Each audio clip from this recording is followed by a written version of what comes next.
kita datang dari Yogyakarta gitu ya. Apalagi itu Yogyakarta juga salah satu daerah pariwisata gitu ya. Destinasi wisata. Hampir seluruh Indonesia ke Jogja semua gitu. Apapun seasonnya, apapun bulannya gitu ya. Dan kita juga pelaku wisata di sana gitu. Jadi kalau ngomongin pengelolaan itu ya kita nggak bisa bandingin head to head lah gitu. Karena secara geografis juga kita berbeda gitu, dan kalau ini Jogja ini pasti rame banget gitu aja gitu. Cuman ini lokasinya karena kebetulan ada di Indonesia Timur gitu ya teman-teman. Jadi ya memang pengelolaannya ya masih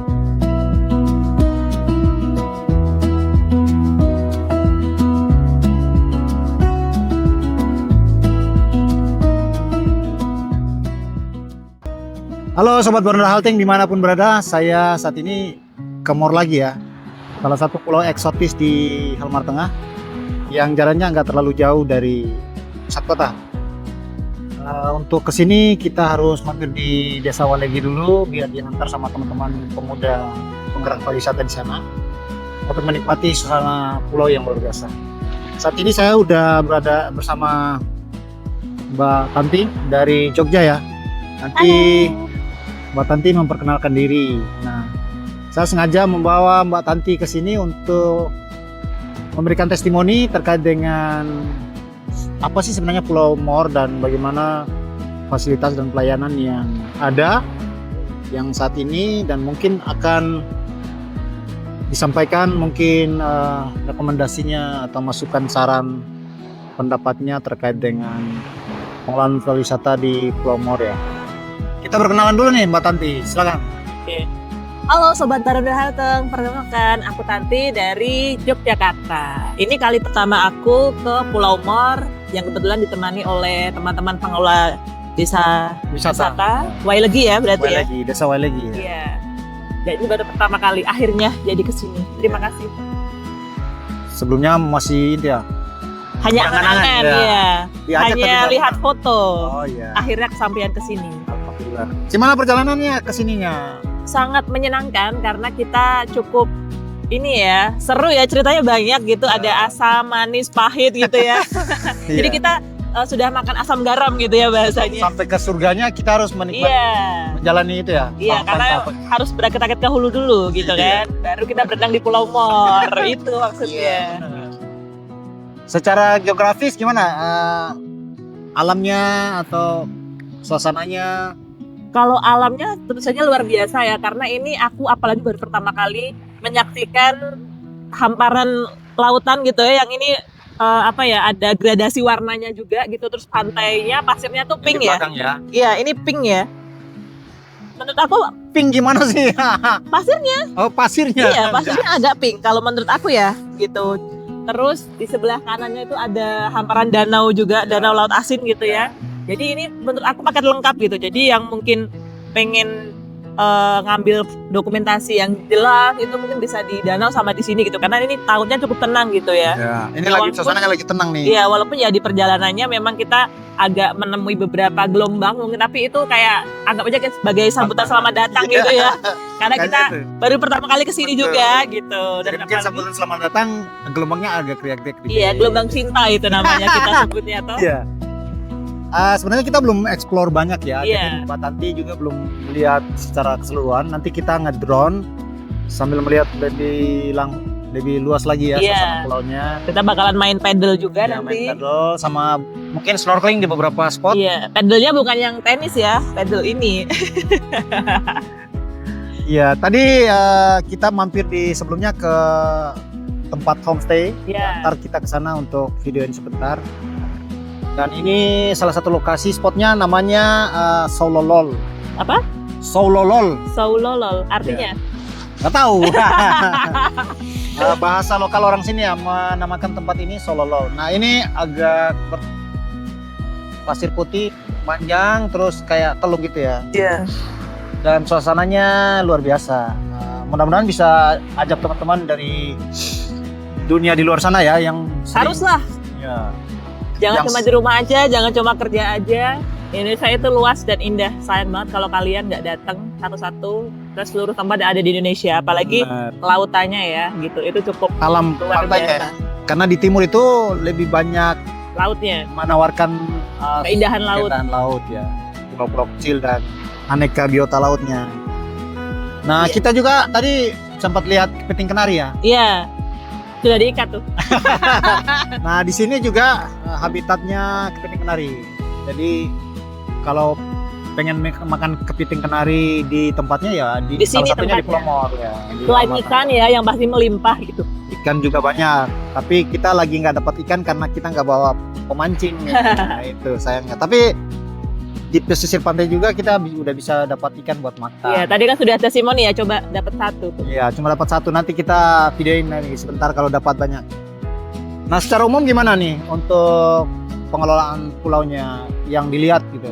Oke, karena kita datang dari Yogyakarta gitu ya. Apalagi itu Yogyakarta juga salah satu daerah pariwisata gitu ya. Destinasi wisata. Hampir seluruh Indonesia ke Jogja semua gitu, apapun seasonnya, apapun bulannya gitu ya. Dan kita juga pelaku wisata di sana gitu. Jadi kalau ngomongin pengelolaan itu ya kita nggak bisa bandingin head to head lah gitu. Karena secara geografis juga kita berbeda gitu. Dan kalau ini Jogja ini pasti rame banget gitu aja gitu. Cuman ini lokasinya karena kebetulan ada di Indonesia Timur gitu ya teman-teman. Jadi ya memang pengelolaannya ya masih seperti inilah kalau bisa dikatakan kalau di sana itu ini masih embrio bahasanya gitu. Masih embrio, masih alam banget ya. Iya gitu. Jadi iya, jadi kalau di sana kan mungkin sudah berkembang, sudah maju gitu ya. Kalau di sini bisa dikatakan masih embrio bagi saya gitu. Karena memang pengelolaan itu kan ya berprogres bertahap gitu ya. Jadi tidak semuanya instan, apalagi di sini harus mungkin SDM-nya dulu dibentuk, kemudian nanti baru ada sinergisitas dari pemerintah, kemudian ada warga lokal, pengelolanya gitu. Baik pengelola itu mau kamu anak muda, orang tua dan sebagainya gitu. Jadi memang ya akan terus kalau mau bagus ya harus saling bersinergi dan saling kerjasama gitu untuk bagaimana nih ini akan dikelola seperti apa gitu. Karena menurut aku nih sayang banget kalau tidak dikelola dengan baik, apalagi orang Indonesia itu pada punya duit loh kalau ke main-main ke tempat ini. Indonesia itu orang-orang itu ternyata daripada keluar negeri mending ke Indonesia gitu kan. Jujur aja ya ini Bang, prinsipku itu aku belum pernah keluar negeri nih jujur aja. Karena emang belum mau, karena aku lebih pengen ke Indonesia gitu. Jadi keliling gitu. Orang di luar aja datang gitu kan. Iya, walaupun memang secara biaya mungkin ya mending ke Singapura gitu kan, atau mending ke Malaysia, atau mending ke Thailand gitu ya. Cuman kalau aku pada prinsipnya support Indonesia sih, support pariwisata Indonesia. Karena kita juga salah satu misi sebagai duta wisata juga memajukan atau mempromosikan wisata kan, apalagi ini Indonesia gitu loh. Kapan lagi kalau kita nggak membantu promosi gitu dengan sosial media yang kita punya juga gitu. Ya itu salah satu medianya lah, media gampangnya gitu. Dan ini ya apalagi tadi sih kita sempat singgah gitu Bang di sana, itu sudah beberapa ada fasilitas seperti penginapan, walaupun memang masih kurang sempurna lah karena ya bertahap tadi. Tapi sudah bagus menurut saya, sudah ada bangunan lah, sudah ada bangunan permanen lah gitu, sudah ada kamarnya juga gitu. Cuman kalau ngomongin sampah itu saya rasa di semua tempat wisata tuh permasalahannya sama gitu ya. Sampah itu belum cukup teratasi dengan baik gitu, walaupun memang sudah berusaha juga pengelolanya. Jadi gitu. kalau bisa dikatakan ya, sampah-sampah yang ada di pulau-pulau terluar ini itu kiriman sebenarnya dari perkampungan pesisir. Jadi karena mereka sering buang sampah ke laut, maka ngumpulnya ketika di bawah air, di bawah arus, ngumpulnya ke pulau-pulau ini dan banyak sekali nih sampah-sampahnya. Kalau kita bersihin, waduh.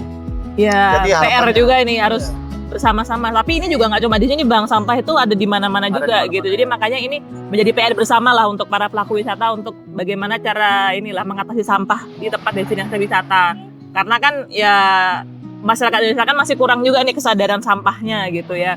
Kemudian tadi juga di sana sudah ada tulisannya Wave More gitu ya. Jadi sudah ada titiknya lah bahasanya kalau orang mau spot foto, oh ini lagi di Wave More itu juga sudah ada. Jadi nggak yang blank banget gitu. Jadi sudah ada tulisannya pulaunya, sudah ada beberapa rumah permanennya, terus sudah ada toiletnya. Bahkan di sana juga kita bisa menikmati wisata kebun juga tadi kita lihat gitu. Jadi memang tidak hanya pure pulau, pantai, ikan, tapi juga di sana ada bercocok tanam juga gitu masyarakatnya. Gitu ya, karena memang di Pulau Mor itu adalah salah satu pulau yang digunakan oleh masyarakat di Desa Wailegi sebagai lokasi kebun. Jadi karena di Desa Wailegi itu secara geografis lahannya, wilayahnya kecil, maka Pulau Mor itu dijadikan sebagai lahan untuk bercocok tanam, bukan bercocok tanam yang Nah, untuk masukan buat teman-teman pemuda nih, mungkin pemerintah desa juga. Karena ini kan salah satu potensi desa yang belum dikelola secara maksimal ya. Beda dengan di beberapa tempat di Jogja yang pernah saya kunjungi. Bagaimana sinergitas antara pemerintah desa dan pemuda, bahkan BUMDesnya, bahwa potensi itu sebenarnya bisa mendatangkan uang tuh. Nah, sebagai orang di sana nih, sebagai pemuda di Jogja, kira-kira ada saran masukan buat pemuda-pemuda di sini nggak? Iya, kalau di Jogja itu tuh kita mulai dari benar-benar akar rumputnya gitu ya. Jadi benar-benar kita tuh mulai dari bawah dulu, karantananya itu solid, itu aja dulu gitu. Terus mereka punya visi misi yang sama juga.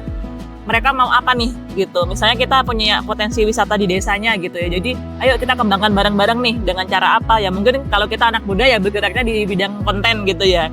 Jadi kita yang membantunya lihat konten dulu gitu. Kemudian kita menyebarkan di masing-masing akun sosial media. Kemudian nanti setelah dari situ mungkin kita bisa bersinergi dengan pemerintah tadi dengan membuat pengelola Darwis gitu ya, kelompok sadar wisata. Nah setelah dari situ kan mungkin ada banyak unsur tuh, nggak cuma anak muda kan, pasti melibatkan masyarakat yang lain seperti ibu-ibu mungkin atau bapak-bapak atau mungkin orang-orang yang lain lah yang memang mumpuni untuk berkecimpung menjadi anggota Darwis gitu. Jangan cuma anak muda tok gitu kan, tapi saling lah di situ. Kemudian nanti pemerintah juga bisa memasukkan tuh di anggaran biasanya gitu kan untuk mungkin pengadaan tambahan sarpras gitu kan atau mungkin fasilitasi gitu untuk di destinasi wisata tersebut. Nah nanti kan dari situ tuh bertahap gitu loh. Yang penting tuh ada badannya dulu, baru orang itu akan mau kasih uang sebenarnya gitu. Jadi kalau nggak ada pengelolanya, nanti kalau kita mau kasih anggaran siapa yang kelola gitu kan. Minimal kan harus kuat dulu nih di SDM-nya sama badan pengelolanya sama ya tadi kelompoknya lah gitu. Ya, kemudian mereka juga jelas toh punya visi ini tempat wisatanya mau dibikin apa, mau seperti apa gitu. Jadi mereka juga harus punya gambaran lah, punya roadmap atau mapping lah. Iya, kalau saya sih sebenarnya melihat gini, ada ketidakpercayaan pemerintah desa terhadap pemuda gitu. Nah, kira-kira kiat-kiatnya gimana nih biar pemuda di desa yang punya destinasi yang luar biasa ini bisa bersinergi dengan pemerintah desa? Karena kalau pemerintah desa nggak percaya pemudanya juga kan susah gitu berkembang. Apalagi ya motor penggeraknya itu ya anak-anak muda sebenarnya gitu kan. Iya. Kalau kita di sana itu kita memang kuat di Karang Taruna, jujur aja. Kalau di Jogja itu Karang Taruna itu kuat, bahkan saya juga ikut Karang Taruna itu di kabupaten tuh aktif semua gitu. Bahkan berkegiatan pun kita sekabupaten tuh aktif gitu. Bahkan sering bahasanya ulang tahun Karang Taruna aja kita ramein gitu kan. Nah kalau dari situ ya ini kembali lagi ke SDM anak mudanya dulu nih gitu. Mereka mau enggak untuk memajukan daerahnya sendiri, karena kan kadang zaman sekarang ini pengennya merantau atau aku udah fokus kerja deh gitu. Jadi kadang tuh balik ke desa itu kayak sesuatu hal yang katrok atau apa gitu kan. Jadi kan sayang banget nih. Padahal harapan desa itu ya kalian semua itu pemuda gitu. Itu. Iya makanya. Apalagi kan kalian mungkin sudah bekerja di suatu perusahaan gitu. Jadi mungkin kayak sudah fokus dengan hidup masing-masing. Kadang kan begitu. Jadi tidak ada motivasi untuk mengembangkan daerah sendiri gitu. Jadi kayak cuek lah bahasanya gitu. Padahal motor penggeraknya itu ya anak-anak muda ini gitu. Nah kalau dari kita di sana itu kita mau kerja, mau kuliah, itu kita selalu berkumpul gitu lah. Berkumpul untuk ya sekedar rapat membahas kita mau apa nih, ini kita punya tempat, ini kita mau bikin apa gitu. Bahkan kalau misalnya kita sering kumpul itu pun kita juga ini kadang setelah dari sini kita mau bikin apa, tadi kita ajuin ke orang-orang yang mungkin punya kepentingan kuasa lah bahasanya gitu. Jadi ya dari situ kita bisa, dan kita juga membuktikan kalau kita tuh bisa bikin ini dengan bagus, dengan cara kalau di sana itu kita nggak ada uang dulu tapi kita sudah bisa punya project gitu. Jadi mereka setelah punya project pembuktian gitu kan, baru mereka minta dana tuh dikasih gitu, karena mereka sudah pernah bikin ini tanpa bantuan mereka. Bisa gitu. Kalau kita tuh bisa mandiri di sana kebetulan. Jadi, gitu. Kalau aku sih melihatnya pemuda di sini tuh kadang-kadang semangatnya agak naik turun. Iya. Seperti frekuensi kan? Iya.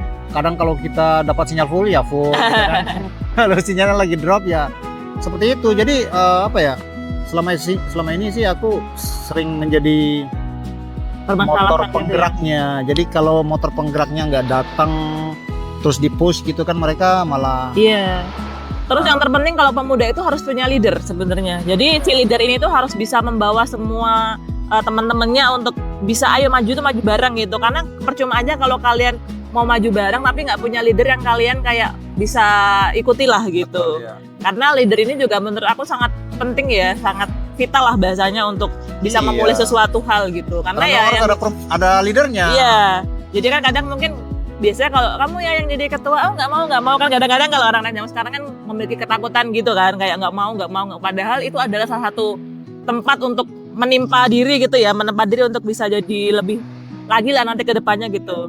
Mau cewek atau cowok sih sama aja menurut aku gitu, karena semuanya punya kapasitas juga untuk menjadi leader. Jadi kalau gitu. pulau ini sebenarnya kalau dekat ke Jogja udah ramai banget. Oh, ini udah setiap hari, bukan seminggu lagi nih, udah setiap hari. Udah tiap jam gitu. Dan bahkan mungkin kita batasi. Iya, karena pasti overload teman-teman iya. gitu. Sepanjang jalan ini pasti orang semua ya? Iya. Bahkan kalau di sana itu banyak kan retribusi.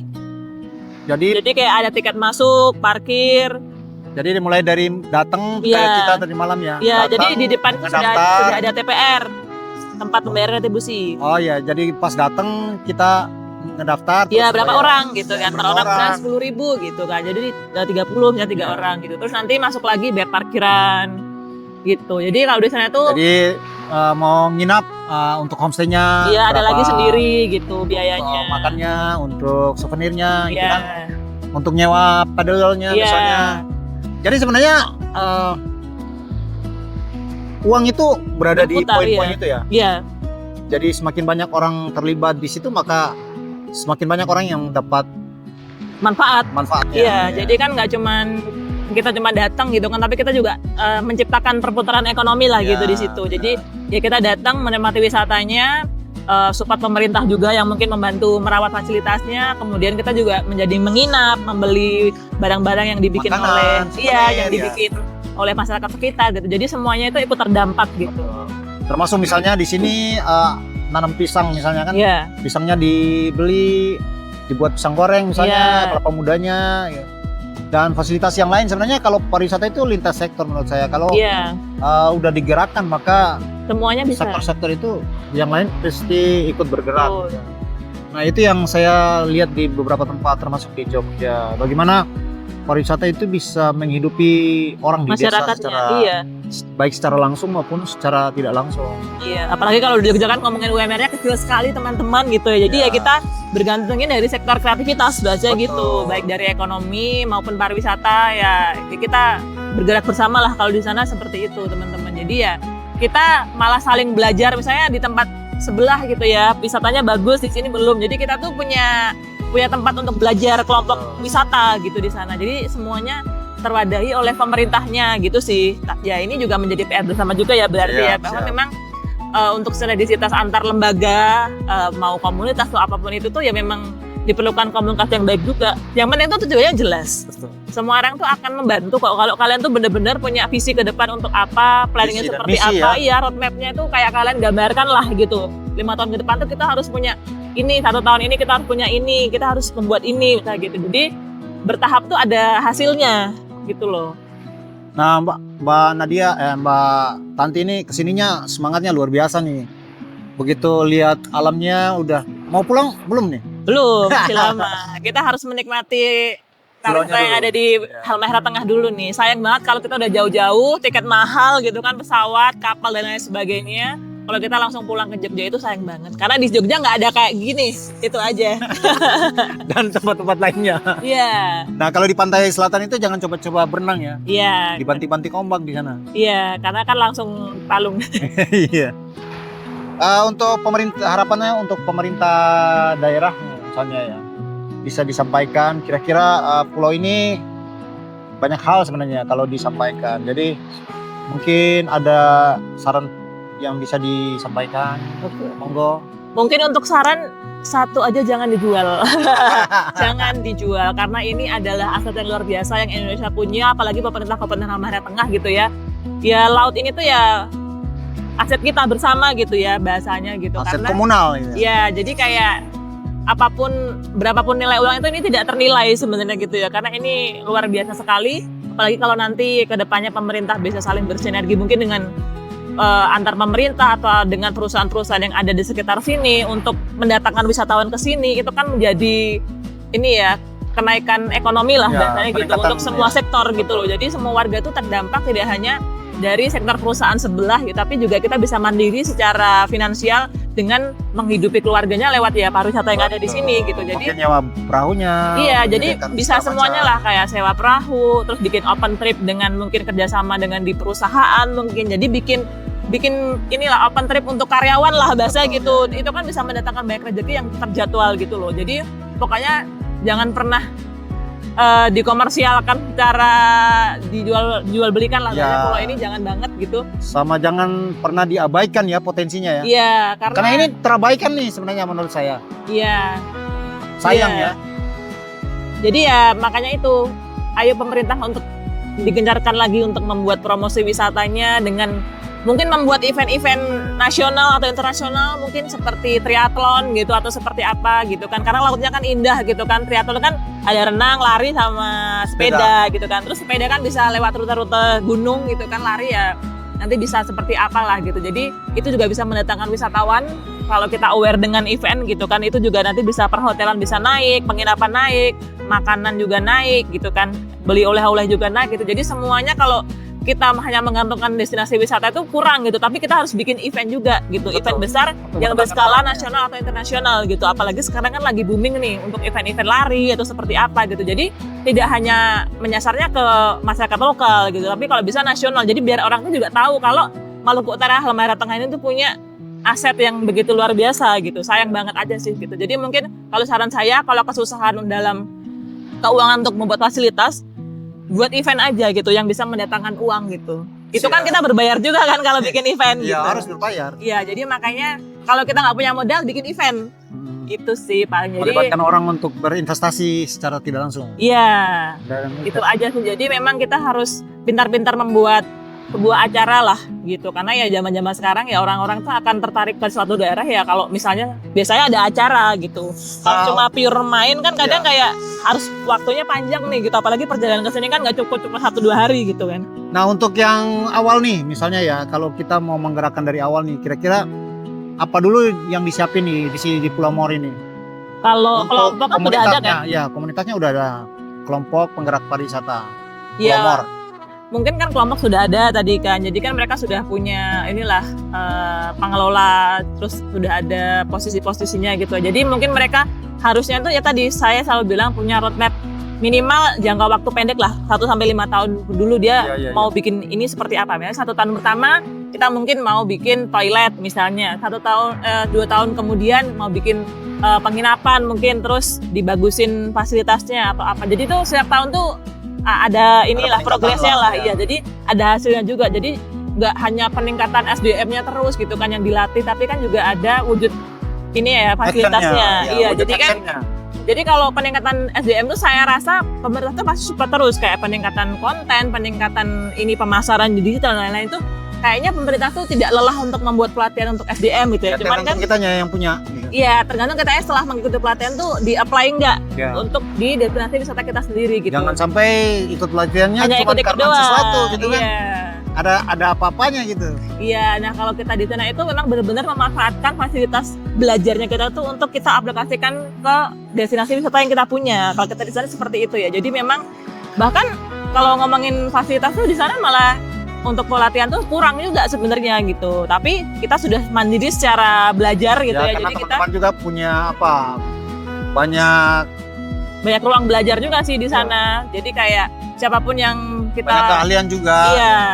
Dan ya itu kalau di sana itu kelebihannya itu kita mandiri secara SDM. Jadi kayak disupport atau tidak disupport kita bisa jalan gitu sih gitu. Ya itu karena semangat tinggi dari untuk memajukan dari anak-anak ini sendiri gitu.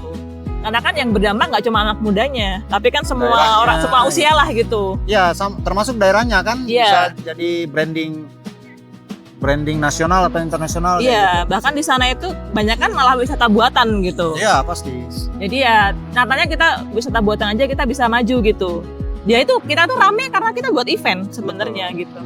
Kalau kita nggak cuman jual tempat aja nggak rame gitu, karena orang kan ke situ mau ngapain sih? Biasanya kan harus ada alasan gitu kan. Ya, karena alasannya harus kita ke sana mau lihat apa, mau menikmati apa. Betul. Ya. Itu sih. Jadi ya kalau langkah kecilnya sih menurut aku bikin event itu aja sih. Oke. Luar biasa ya Mbak Tanti ngomongnya nggak putus-putus nih soal semangat nih. Jadi anak-anak muda di sini juga harus benar-benar, ini orang udah datang, udah kasih pencerahan dan melihat langsung ya. Kalau saya sendiri sebagai orang sini udah sering ya bikin konten segala macam dan mengajak orang untuk alam ini begitu luar biasa menurut orang lain di luar sana. Tapi kita menganggapnya biasa-biasa aja. Padahal kalau dikelola dengan baik ya menjadi luar biasa bahkan untuk kita sendiri. Jadi ya, ayo teman-teman, sudah saatnya kita harus bergerak ke depan ya, jangan terus berdiri di tempat nih. Iya.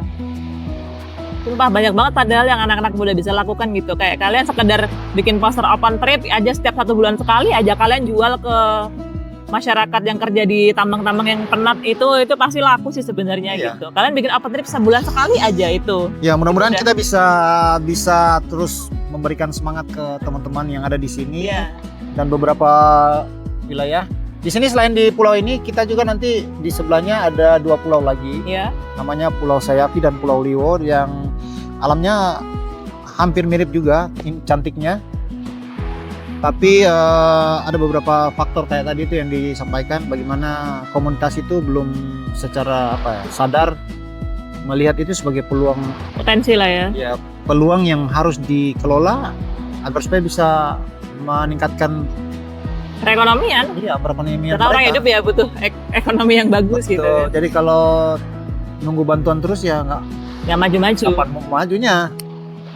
Oke teman-teman ya, bincang-bincang kita dengan Mbak Tanti luar biasa. Kita nanti setelah ini mau explore lagi pulaunya, mau paddling juga sama snorkeling, mungkin juga lihat kepiting kenari ya. Ikuti kita di video-video yang berikut ya. Terima kasih Mbak Tanti waktunya, sampai ketemu lagi kapan di lain hari ya. Assalamualaikum. Waalaikumsalam warahmatullahi wabarakatuh. Sampai jumpa di destinasi selanjutnya.